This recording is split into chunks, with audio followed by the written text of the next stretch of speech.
Everyone, again welcome to my YouTube channel TVL coaching. इस video में हम class tenth Hindi का जो हम पहला पाठ पढ़े थे, जिसका नाम था श्रम विभाजन और जातीय प्रथा, जिसके लेखक थे डॉक्टर भीमराव अंबेडकर। उस पाठ का जो समरी है, सारांश है, यह जो सवाल है 5 नंबर का में परीक्षा में पूछता है, तो इसको हम आपको शॉर्ट में बता रहे हैं। यदि आप चाहें तो इसको आप लिख भी सकते हैं, ठीक है। तो हम इसको स्टार्टिंग करेंगे। क्वेश्चन आएगा कि श्रम विभाजन और जातीय प्रथा पाठ का सारांश लिखे। क्या क्वेश्चन आएगा? श्रम विभाजन और जातीय प्रथा पाठ का सारांश लिखे। तो इसको आप इस प्रकार लिखिएगा, एकदम आसान एवं सटीक भाषा में हम बता रहे हैं। जिस तरह बता रहे हैं उसी तरह आप सुन लीजिए, और आपको समझ में नहीं आ रहा है तो आप इसको कॉपी में लिख लीजिए और सेम टू सेम इसी तरह लिखिएगा। 5 में 5 नंबर आपको कंफर्म मिलेगा, ये हमारे 100% गारंटी है, ठीक है। तो हम शुरू करते हैं।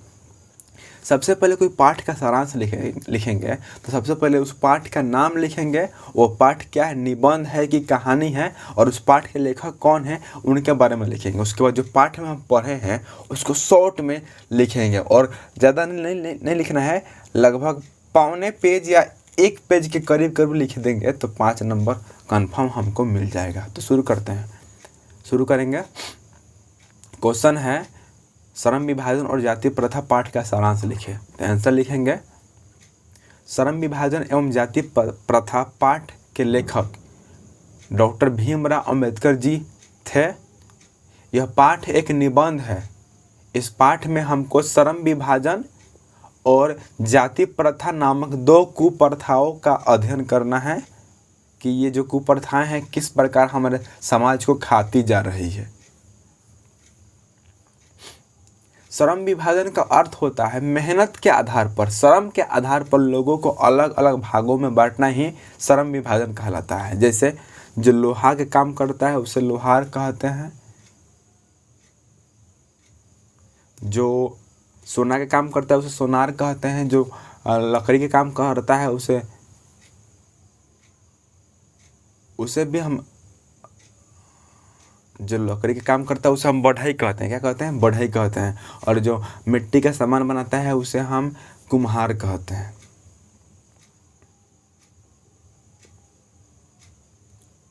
इस पाठ में श्रम विभाजन जो है दिन प्रतिदिन हमारे देश को खोखला करती जा रही है। श्रम विभाजन के आधार पर लोगों को कई भागों में बांटा जाता है और उनसे भेदभाव किया जाता है, क्योंकि ये यदि रिक्शा चलाता है तो इससे हम बात नहीं करेंगे, ये गरीब होगा। ये जो है यह सब्जी बेचता है तो यह भी गरीब होगा, हम इससे बात नहीं करेंगे। मतलब ऊंच नीच में भेदभाव किया जाता है। इसके अलावा जाति प्रथा भी एक कुप्रथा है। इसके में क्या होता है, इसमें ना लोग जात पात में भेदभाव करते हैं। उच्च जाति के लोग निम्न जाति के लोगों से भेदभाव करते हैं। यदि नीच जाति के लोग धनी मनी हैं तो सारा भेदभाव मिट जाता है, और यदि नीच जाति के लोग गरीब है तो वहाँ पर भेदभाव शुरू हो जाता है। कोई माता पिता अपने बच्चा को गर्भ में ही समझ लेते हैं कि यह भविष्य में क्या बनेगा। यदि बच्चा हुआ तो उसे हम इंजीनियर बनाएंगे, और बच्ची हुई तो उसे हम डॉक्टर बनाएंगे। यह बहुत ही गलत है। हम बच्चों से पूछेंगे और उनकी मर्जी के आधार पर उनको हम जो बनना चाहते हैं उनको हम वो बनाएंगे। जाति प्रथा जो है, जाति प्रथा ये प्राचीन काल की प्रथा थी, लेकिन ये प्रथा आज भी दिखाई देती है। भारत और पाकिस्तान अलग जाति प्रथा नामक कुप्रथा के कारण ही हुआ है, और आज भी हमारे देश में कई तरह के दंगे फसाद होते हैं तो वे जात पात के आधार पर ही होते हैं। हिंदू मुस्लिम झगड़ा होता रहता है। कोई व्यक्ति है, यदि वो अपना मनपसंद काम करना चाहता है लेकिन वो नहीं कर पाता है क्योंकि उनके पास पैसों का अभाव है, उनको ना चाहते हुए दूसरा काम करना पड़ता है अपने परिवार के लालन पोषण के लिए।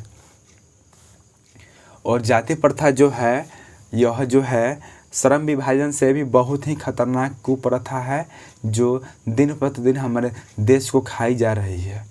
तो कुल मिलाकर आप इतना जो हम बोल रहे हैं उतना लिख दीजिएगा तो आपको 5 में 5 नंबर मिल जाएगा, ठीक है। तो इसके आगे हम मिलते हैं अगले वीडियो में, सेकंड चैप्टर में मिलेंगे। तब तक के लिए नमस्कार, जय हिंद, जय भारत।